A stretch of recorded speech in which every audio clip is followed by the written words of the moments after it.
Благодарам, почитувани пратеници, почитувана македонска јавност.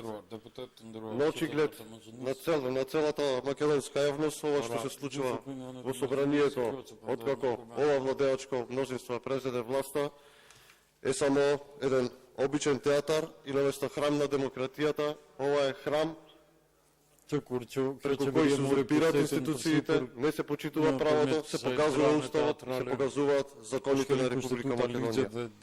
Ако во една нормална европска држава и земја членка на НАТО, каде што и се стремиме нели да одиме во Европската унија, власта е поделена на извршна, законодавна и судска, во Македонија тоа не е случај.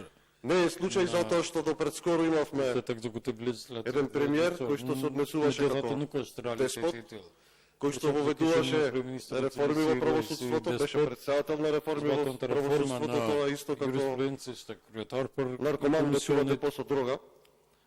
Па во тие реформи на правосудството гледаме граѓаните на Република Македонија имат 92% недоверба и тотално го узурпира судството, при што почна да суди по принципот трас-трас, Кацарската го вади од неговите криминали за предметот подкуп, за предметот рекет, за многу бројни афери во кои што беше вплеткан, за кои што имаше видеоснимки, евро за црквата, евро за вицето. Истиот тој човек си постави во парламентот своји послушници кои што треба да гласаат одлуки пост-фестум, односно народски кажано, после свадба тапани. Таква е одлуката која што треба денеска да помине, која што е точка на дневен ред, односно одлуката за изменување на одлуката за испраќање на припадници на армијата на Република Македонија за учество во меѓународната операција на Европската унија Алтеа во Босна и Херцеговина. Имено, во описот на материјалот за запознавање на македонската јавност, во одлуката за испраќање на припадници на армијата на Република Македонија за учество во меѓународната операција на Европската унија Алтеа во Босна и Херцеговина, во точката 1 зборовите јануари до јули се заменуваат со мај до ноември. Имено, упатувањето на избраните кандидати било планирано да се реализира во текот на месецот јануари 2022 година, но како што изјаснуваат од Министерството за одбрана, меѓутоа поради низа објективни причини, како што се подготовката и подпишувањето на техничкиот договор за соработка со Република Турција, во чиј контингент ангажиран во меѓународната операција Алтеа во Босна и Херцеговина треба да се инкорпорира нашата единица, истото не се реализира. Сега тука се поставува прашањето, кои се тие низа објективни причини и зошто подготовката не беше направена на време и не беше подпишан тој технички договор за соработка со Република Турција? Зошто истото не се реализира? Дали некој за тоа ќе поведе одговорност во нашето Министерство за одбрана? Дали се работи за нестручност во службата, дали се работи за неподготвеност, или се работи за неажурност на раководните лица. Впрочем, за неажурност знаеме затоа што доколку бевте ажурни, немаше народ да биде на просјачки стап, немаше да имаме нефункционални институции, немаше да имаме рекордна иселеност на младите од Република Македонија, немаше да бидеме на врвот по криминалот и корупцијата во Република Македонија и немаше да бидеме најнесреќна нација во Европа. Понатака да продолжам со точката на дневен ред. Имено, упатувањето на војниците на мировната мисија се планира да се изврши на ден 7.5.2022 година, додека техничкиот договор ќе биде дополнително доставен од турската страна до надлежните авторитети во Министерството за одбрана. Сега сме 7 јули, еден месец подоцна, каде што ние веќе имаме испратено војници во мировната мисија и сега ние постфестум, односно после свадба тапани, треба да донесиме одлука за тоа што веќе сме испратиле војници.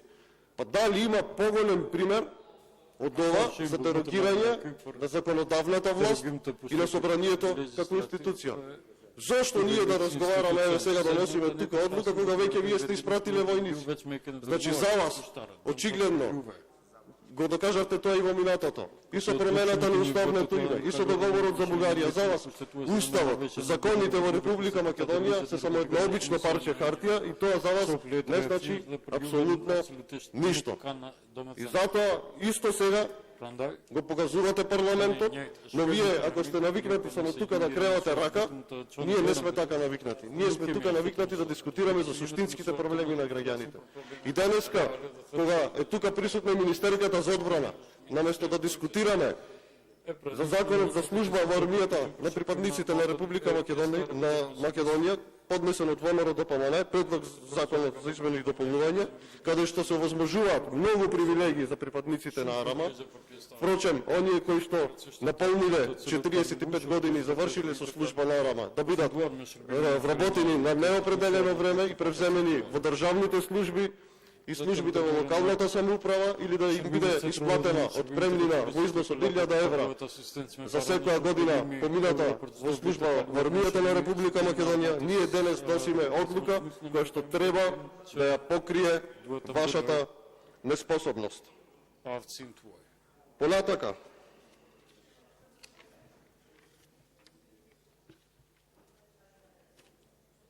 дали ваквиот предлог за изменување на веќе донесена одлука не е демонстрација на сила и покажување на ова собрание. Оваа постапка е доказ дека ова собрание треба да го покрие вашиот криминал и вашето непочитување на законите. Луѓе, за ова во друга нормална држава се одговара.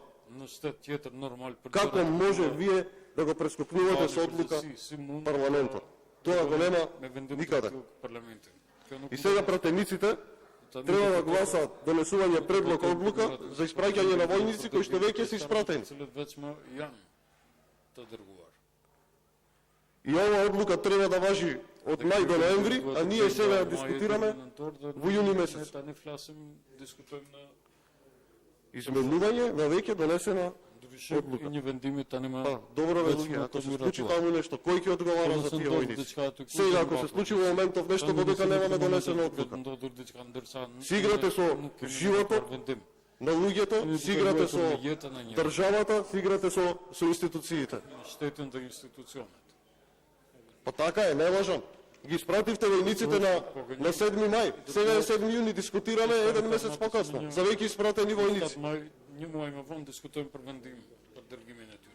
Зошто тој технички договор не беше подпишан на време? Зошто да имаме задоцнување од 5 месеци?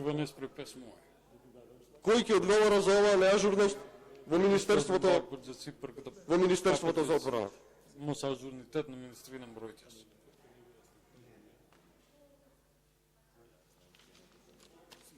Сите сме тука определени за НАТО и членство во Европската Унија, но со непочитување на законите и прописите никаде не одиме така. Никаде не одиме така.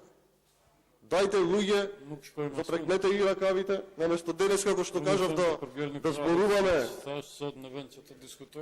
за измените и дополнувањето на законот за служба во армијата кој што ги поднесе ВМРО ДПМН и кој што предвидуваат голем број привилегии за припадниците на АРАМА, наместо да го донесеме законот за ДДВ и законот за акцизите со кој што ќе им се олесни животот на граѓаните, ќе поевтинат горивата, ќе се намали ДДВ-то за храната, каде што ќе можат на луѓето да заштедат некој денар, каде што енормно имаме инфлација од 10,5%, имаме енормна јавна задолженост од 65%, околу 8 милиарди евра, каде што ќе можат граѓаните да заштедат некој денар да им дадат на своите внуци кога одат на училиште или да им купат нека облега. Ние денес да разговараме за вашата неспособност.